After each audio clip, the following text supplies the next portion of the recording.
Hi, welcome back to English 114 Online. This week we're going to take a turn and look at the international business world. We know that it's a small world that we live in, and that whereas it used to take a handwritten letter and a ship and perhaps a train to get a business message to someone across the world, now we can get messages in just a matter of seconds with technology. And so it truly does make our world a smaller place.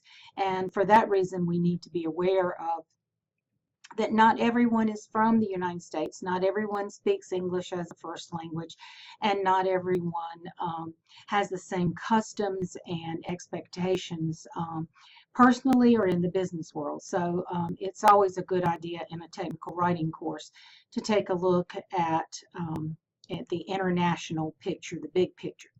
This week our assignments are going to help us to focus on two skills we've already covered. One is writing a memo, and so you'll use your memo format that you've used before with just the 4 simple headings at the top. You'll use your skills for page design also. Just as you had to use them in the written instructions document, you'll want to make this document attractive by using headings, subheadings, and bulleted lists, anything that helps it be more readable and understandable by your target audience. Okay, so let's take a look at the Moodle page for a minute and see what we're doing this week. Right now you're watching the video, and there are 2 PowerPoints this week. I created both of them. They are not related to any particular chapter in your textbook, but they're important for you to look at. The first one more so than the other one.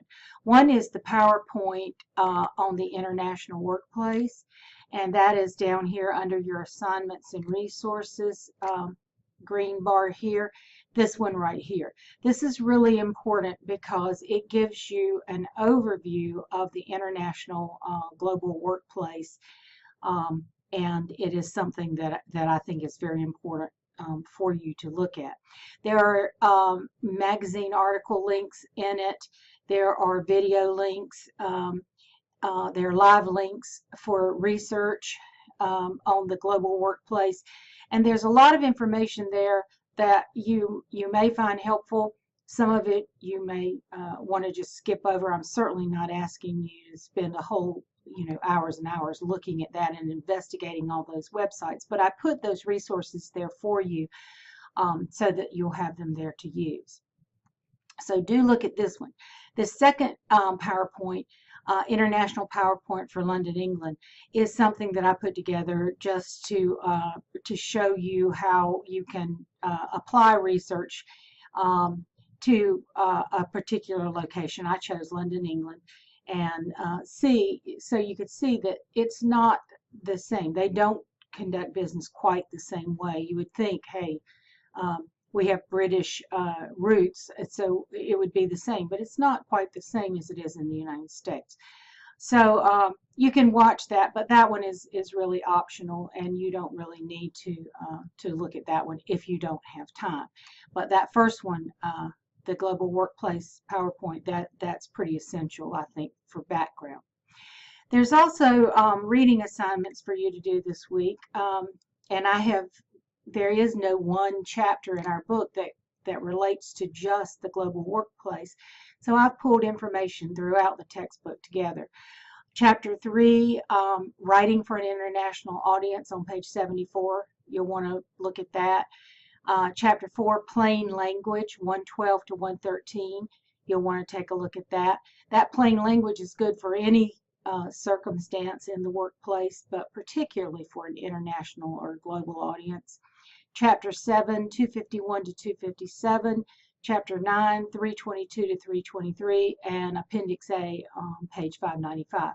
So basically, all these little snippets I have collected together for you for the global workplace, and so I investigated the textbook and picked places that would be helpful to you in completing this assignment.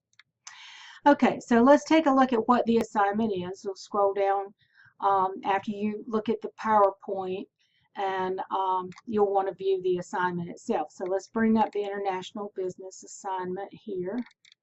Pull that up for you and make it a little larger so we can see it better. Okay, so the first part of the assignment, and the assignment this week is going to have two parts. You're going to create a memo, is the first part. The second part of the assignment is an infographic. It's all going to come from page 95 in your text, research project number 3. If you need a refresher on that memo format, you can look back in your book at page 286. Your graphics, you won't put your graphic inside your memo. You're going to do a separate graphic for that. And the length of it, it doesn't matter as long as it's complete information. So here's our objective: to be able to effectively create a memo and infographic showing understanding of communicating in the international business world, which is really important to be able to do. Here's part 1, create a memo. So this text right here I copied from your book. You can read it in your book, you can read it here, but it's the same information. Many companies have offices overseas and need to prepare their employees for traveling and living abroad. Imagine that you're in charge of an orientation program for several employees who will be going on tours of major cities in Africa, the Near East, East Asia, and the Pacific or South Asia. So these are the areas of the world that you want to focus on. You want to pick one country from one of those areas. So as we know, if you choose Africa, Africa has a lot of different countries. So only pick one that you're going to investigate from there.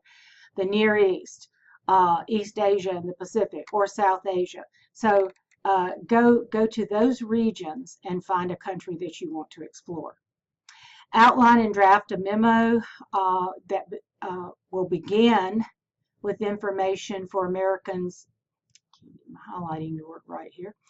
That'll work for Americans traveling overseas, followed by specific advice on traveling to one of these regions. So after you conduct your research, you'll need to decide how to organize the information for each category.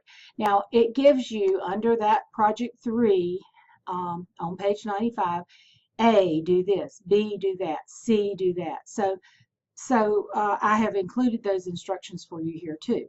Begin by researching general information on traveling overseas, such as visa and passport requirements, immunizations, and security issues. So find out something about that. Remember, you're pretending to be someone who is writing a memo to employees who are going to go there, so they'll need to know if they need a particular kind of visa, if they need what they need as far as passports, immunizations, that sort of thing. So find that out and provide that information in the memo for them. B, pick one country from one region to investigate investigate the major cities in that country.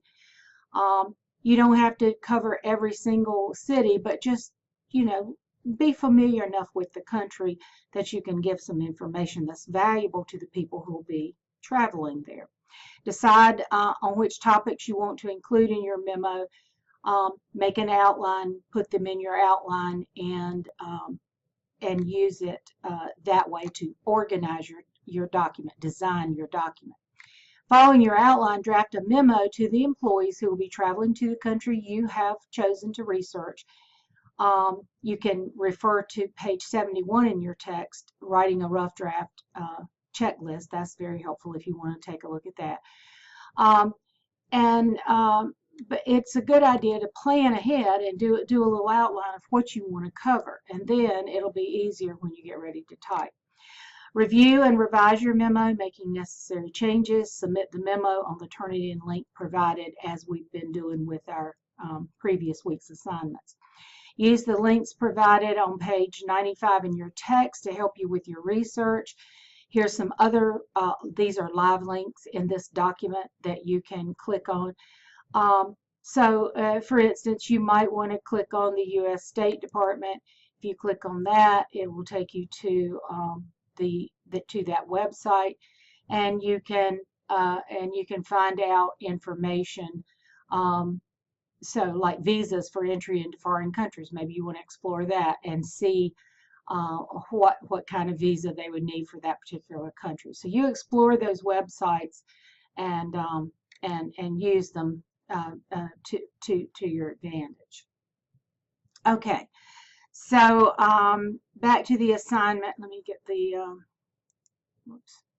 Let me get the. If I don't click just right, I'm clicking the wrong thing here. Sorry about that. Anyway, back to your international business assignment.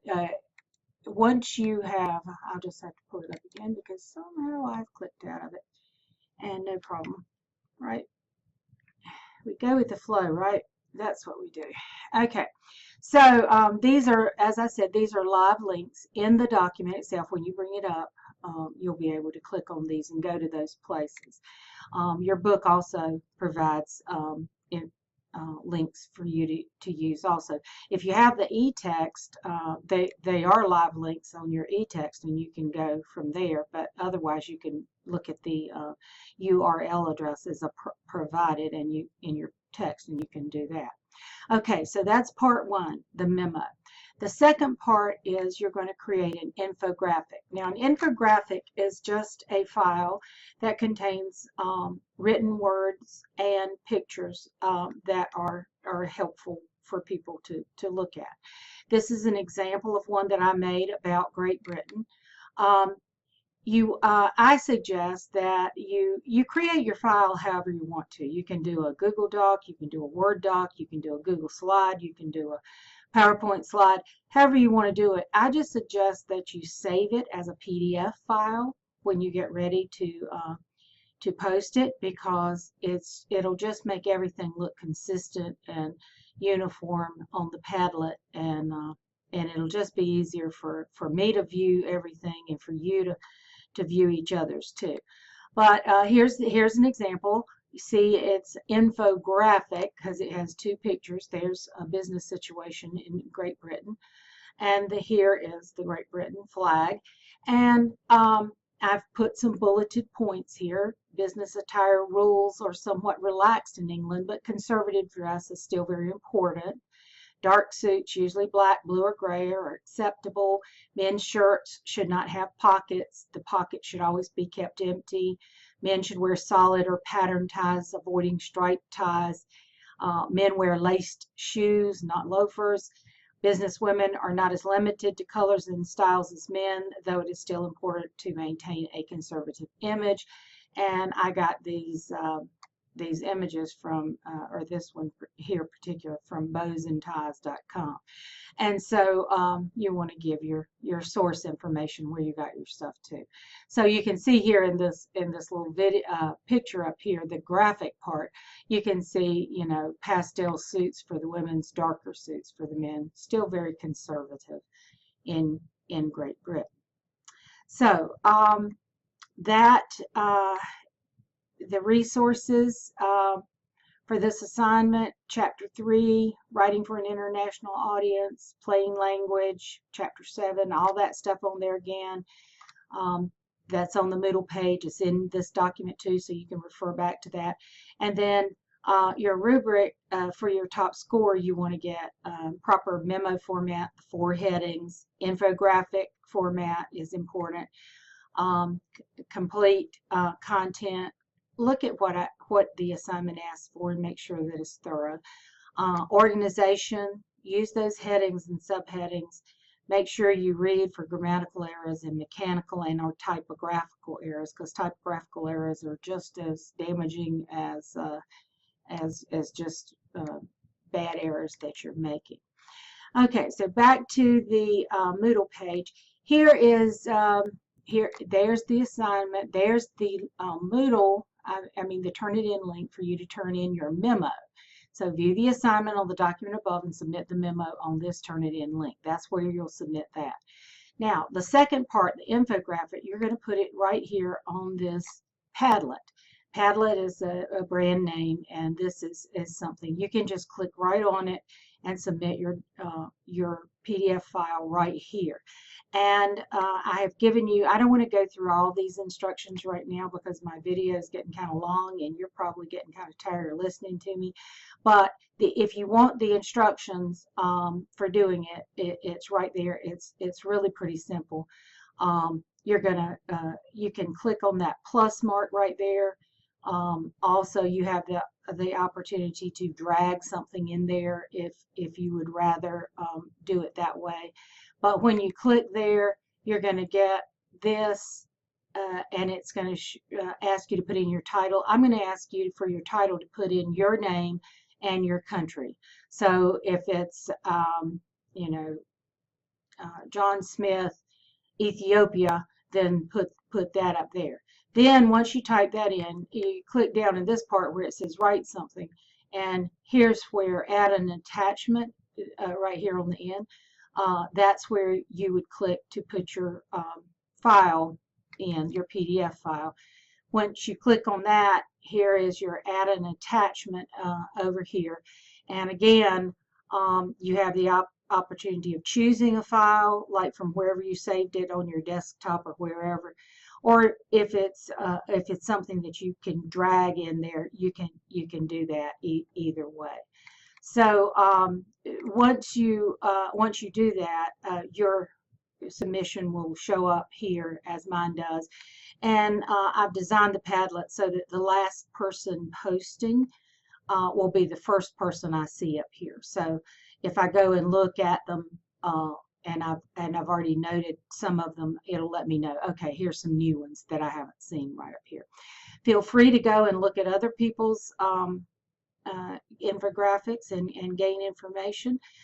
However, I'm not going to ask you to comment or do anything about other people's assignments. Just get your own assignments on there for this week. So, 2 assignments this week, both related to the global workplace, the international business world. You're going to create your memo. You're going to save that as a document. You're going to submit it on the Turnitin link. And the second one, you're going to create that infographic going along with the same information that you found. Just find a picture that is appealing and will give some information to people who view it.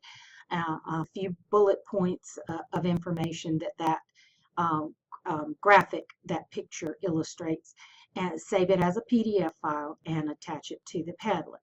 And so I hope you enjoy this week's assignment and exploration, and have fun while you're learning. If you have any problems at all while you're working on this, contact me, let me know. I will be glad to help you. And never feel stuck or frustrated. Always contact me and let me help you if I possibly can, okay? So you have a great week, and I'll see you next time.